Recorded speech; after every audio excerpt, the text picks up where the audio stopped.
Good morning student, GPS online class में आपका स्वागत है। प्रिय विद्यार्थियों, विज्ञान के अंदर जो आपका सबसे पहला चैप्टर है वो है भोजन एवं मानव स्वास्थ्य। भोजन एवं मानव स्वास्थ्य यानी फूड एंड ह्यूमन हेल्थ। इस शब्द के अंदर आप देख रहे हो कि सबसे पहले जो वर्ड आ रहा है वो है फूड। तो हम यह भोजन को समझेंगे, भोजन क्या है। तो हमारे शरीर में या मानव ह्यूमन बॉडी के अंदर जो विभिन्न उपापचयी क्रियाएं हैं उनके नियमन के लिए भोजन की आवश्यकता होती है। उनको सुचारू रूप से चलाने के लिए भोजन की आवश्यकता होती है, फूड की आवश्यकता होती है। और वो जो भोजन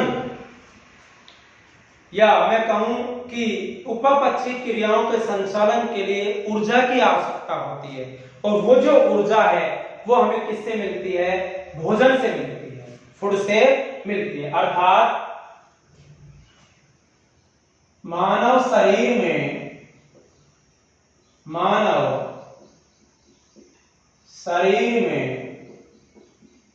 विभिन्न उपापचयी क्रियाओं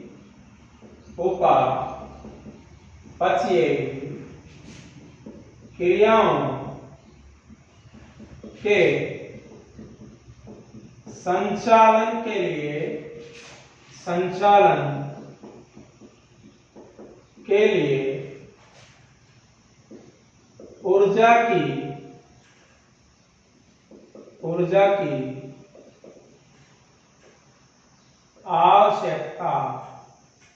ऊर्जा की आवश्यकता होती है। यानी मानव शरीर में विभिन्न उपापचयी क्रियाओं के संचालन के लिए किसकी आवश्यकता होती है? ऊर्जा यानी एनर्जी की आवश्यकता होती है। और यह जो ऊर्जा है, यह ऊर्जा हमें भोजन से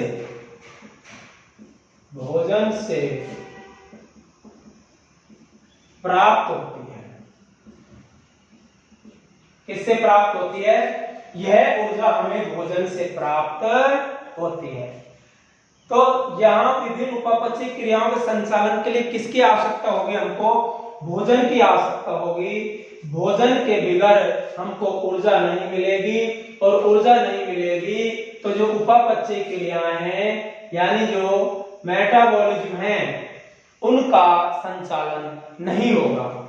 तो यहां अगले हम बात करते हैं कि यह ऊर्जा हमको कहां से मिलेगी?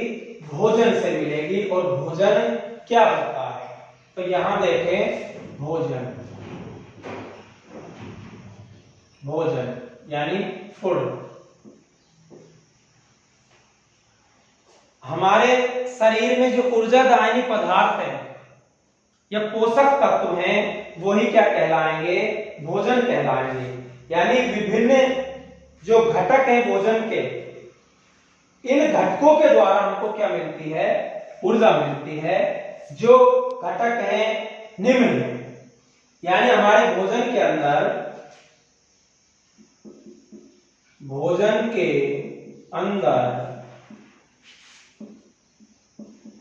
निम्न घटक उपस्थित होते हैं।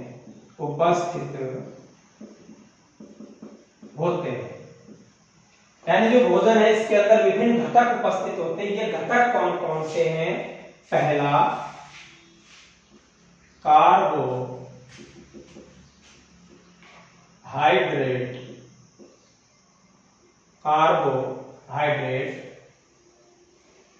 दूसरा प्रोटीन, तीसरा वसा, चौथा विटामिन, पांचवा खनिज लवण, खनिज लवण और छठा जल। कार्बोहाइड्रेट,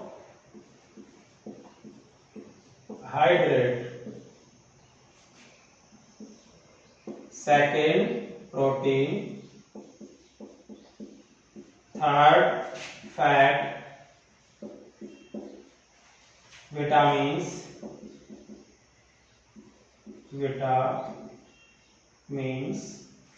और मिनरल्स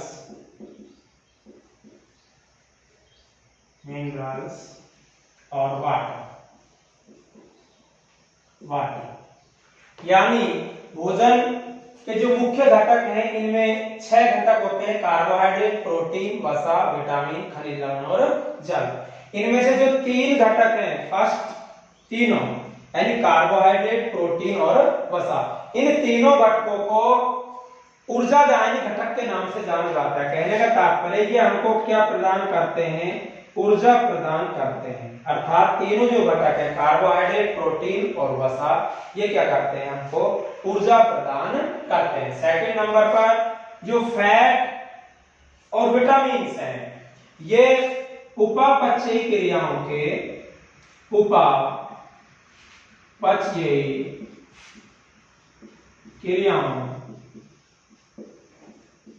का नियमन करते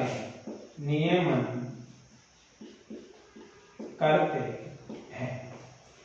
यानी कार्बोहाइड्रेट, प्रोटीन, वसा ये तो ऊर्जा देते हैं, विटामिन और खनिज लवण ये क्या करते हैं? उपापचय, जो शारीरिक उपापचय क्रियाएं का क्या करेंगे? नियमन करेंगे। और लास्ट में एक बचा है जल। ये जल क्या करता है? यह पीएच को बनाए रखता है। यानी यह हमारे शरीर में जल है जो भोजन को पीएच मेंटेन करता है, पीएच को बनाए रखता है। पीएच क्या होता है? पीएच का फुल फॉर्म है, फिर स्टूडेंट्स आगे जब हम लेसन आएंगे केमिस्ट्री के पोर्शन वहां पढ़ेंगे कि पीएच क्या है। तो पीएच यानी होता है पोर्टेंज ऑफ हाइड्रोजन, किसी विलयन में हाइड्रोजन आयन की सांद्रता को क्या कहेंगे?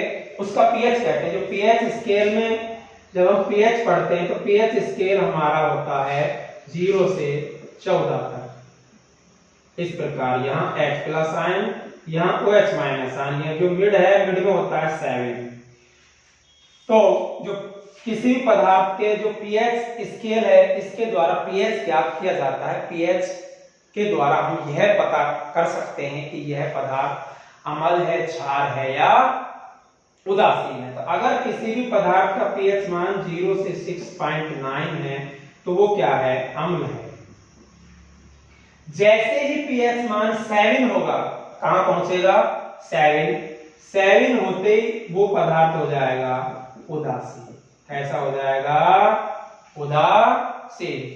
और जैसे ही 7.1 होगा, 7.1 से 14 तक कोई भी पदार्थ कैसा होता है? क्षारीय होता है। उसका जो पीएच मान है वो कैसा होगा? क्षारीय होगा। तो पीएच स्केल से हम किसी भी पदार्थ को यह बता सकते हैं कि यह पदार्थ अम्ल है, क्षार है या उदासीन है। अगर पीएच हमको दे रखा है उसका 0 से 6.9 तक है तो वो हम कह सकते हैं ये अम्ल है। अगर उसका पीएच मान 7 होता है तो हम कह सकते हैं कि वो क्या है? उदासीन है। और अगर 7.1 से 14 के बीच में है तो हम कह सकते हैं कि वो पदार्थ क्षार है या बेस है। तो जल क्या कार्य करता है? जल हमारे पीएच को बनाए रखने का कार्य करता है। स्टूडेंट्स मैं फिर से दोहरा रहा हूं, मानव शरीर में विभिन्न उपापचय क्रियाओं के संचालन के लिए किसकी आवश्यकता होती है? हमको ऊर्जा की आवश्यकता, एनर्जी की आवश्यकता होती है। और वो एनर्जी हमको कहां में, किससे मिलती है? भोजन से मिलती है। किससे मिलती है? भोजन से मिलती है। तो हमारे भोजन में जो भोजन है उसके विभिन्न घटक होते हैं और वो जो घटक हैं उन घटकों में 6 घटक हैं। यानी कहने का तात्पर्य हम जो भी खाते हैं पीते हैं, चाहे फल फ्रूट्स हो, चाहे चपाती हो, चाहे सब्जी हो, कुछ भी हो, उन सब में कार्बोहाइड्रेट होगा, प्रोटीन होगा, वसा होगी, विटामिन, मिनरल्स होंगे और वाटर होगा। ये 6 चीजें होती हैं।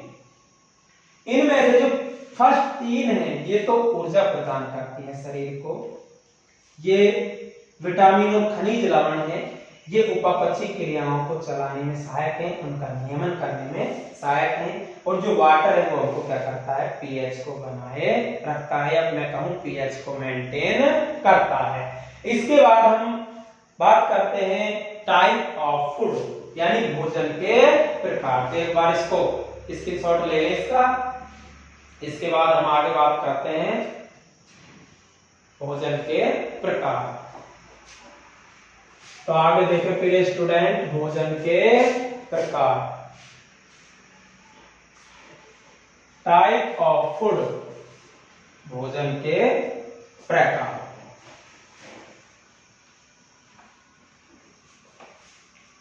तो भोजन मुख्य रूप से दो प्रकार का होता है, यानी type of food, type of food, भोजन के प्रकार। तो भोजन मुख्य रूप से कितने प्रकार का होता है, 2 टाइप्स होता है, संतुलित भोजन, संतुलित भोजन, और दूसरा है असंतुलित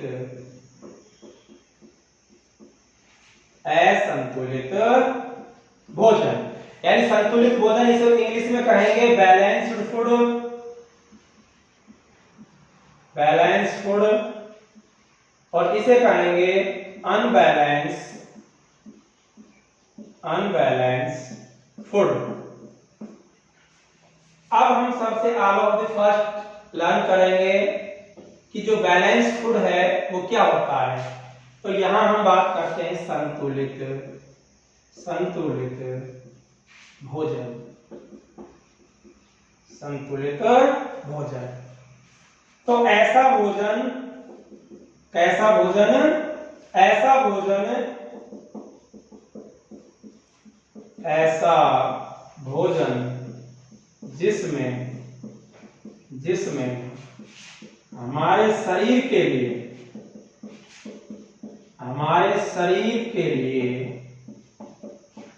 सभी, हमारे शरीर के लिए सभी भोजन के आवश्यक घटक, भोजन के आवश्यक घटक विद्यमान हो, ऐसा भोजन जिसमें हमारे शरीर के लिए सभी, यहां भोजन के आवश्यक घटक की जगह हम ये भी लिख सकते हैं भोजन के सभी पोषक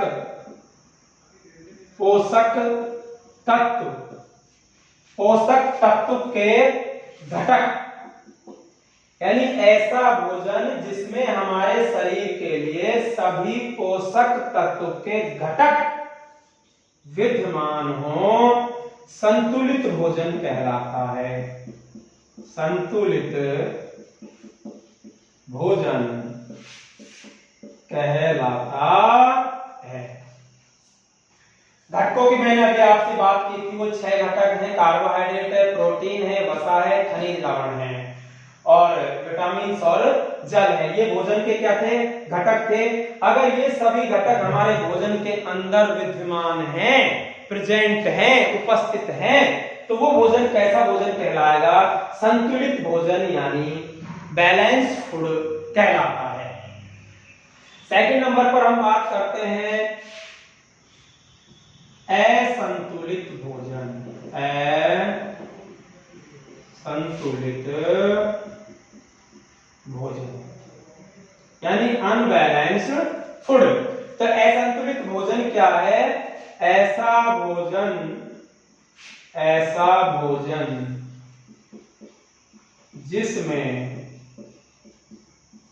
जिसमें लगातार भोजन में किसी पोषक तत्व पोषक तत्व की कमी हो, पोषक तत्व की कमी हो, असंतुलित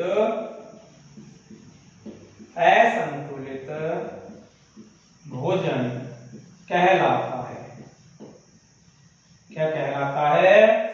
ऐसा भोजन जिसमें लगातार भोजन में किसी पोषक तत्व की क्या हो, कमी हो, उसे कहेंगे असंतुलित भोजन या अनबैलेंस्ड फूड। ये पोषक तत्व कुछ भी हो सकते हैं, कार्बोहाइड्रेट, प्रोटीन, वसा, विटामिन, खनिज लवण, जल, कुछ भी हो सकता है। अगर सब में से कोई भी एक भी पोषक तत्व की कमी है तो वो भोजन कहलाएगा इनकम्प्लीट या मैं कहूं अनबैलेंस्ड फूड। अब हम बात करते हैं कि ये असंतुलित भोजन के कारण जो व्यक्ति है या बच्चे हैं वो कुपोषण का शिकार हो जाते हैं। किसका शिकार हो जाते हैं? कुपोषण का शिकार हो जाते हैं। तो ये कुपोषण क्या होता है देखें, कुपोषण क्या है? कुपोषण टाइप ऑफ फूड हमने देख लिए, यानी भोजन दो प्रकार का था, संतुलित और असंतुलित भोजन। अब हम पढ़ रहे हैं कुपोषण। क्या पढ़ेंगे? कुपोषण। ये कुपोषण क्या है?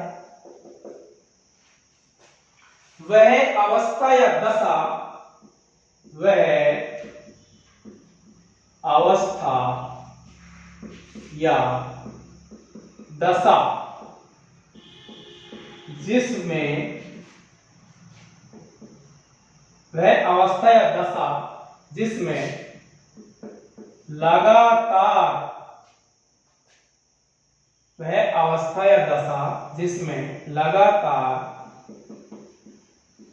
भोजन में किसी पोषक तत्व, किसी पोषक तत्व की कमी हो, वह अवस्था या दशा जिसमें लगातार भोजन में किसी पोषक तत्व की क्या हो, कमी हो, ऐसा भोजन को अगर हम ग्रहण करते हैं तो हम किसके शिकार हो जाएंगे? कुपोषण यानी माल न्यूट्रिशन, माल न्यूट्रिशन के शिकार हो जाएंगे। तो वह अवस्था या दशा जिसमें लगातार भोजन में किसी पोषक तत्व की कमी हो, या मैं कहूं कमी युक्त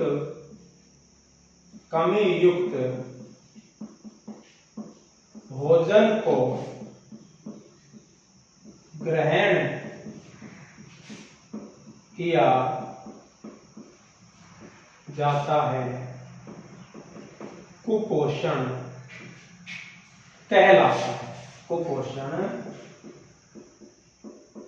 कहलाता है। तो कुपोषण क्या है प्रिय स्टूडेंट? वह अवस्था या दशा जिसमें लगातार रेगुलरली किसी पोषक तत्व की कमी युक्त भोजन को ग्रहण किया जाता है, तो वह अवस्था या दशा क्या कहलाएगी? कुपोषण कहलाएगी। यानी कहने का तात्पर्य, अगर इस प्रकार का हम भोजन ग्रहण कर रहे हैं इसमें लगातार किसी पोषक तत्व की क्या है, कमी है, तो उस पोषक, एक समय ऐसा आएगा कि उस पोषक तत्व की कमी के कारण हमारे ह्यूमन बॉडी में उस पोषक तत्व की कमी संबंधित रोग उत्पन्न हो जाएगा और हम किसके शिकार हो जाएंगे? बीमारी के यानी कुपोषण के शिकार हो जाएंगे। मान लीजिए आज हम कुछ ऐसा भोजन कर रहे हैं जिसमें विटामिन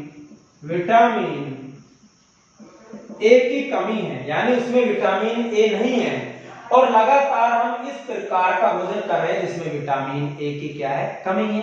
जब उस भोजन को हम कर रहे हैं, हमको इस प्रकार का भोजन को ह्यूमन बॉडी के अंदर लेते लेते लगभग 4, 5, 6 महीने हो गए, तो एक समय ऐसा आएगा कि विटामिन ए की कमी से जो रोग होता है, कौन सा रोग होता है विटामिन ए की कमी से? रतौंधी होता है। क्या होता है? रतौंधी। तो एक समय ऐसा आएगा कि हमारे शरीर में रतौंधी रोग हो जाएगा। कौन सा रोग हो जाएगा?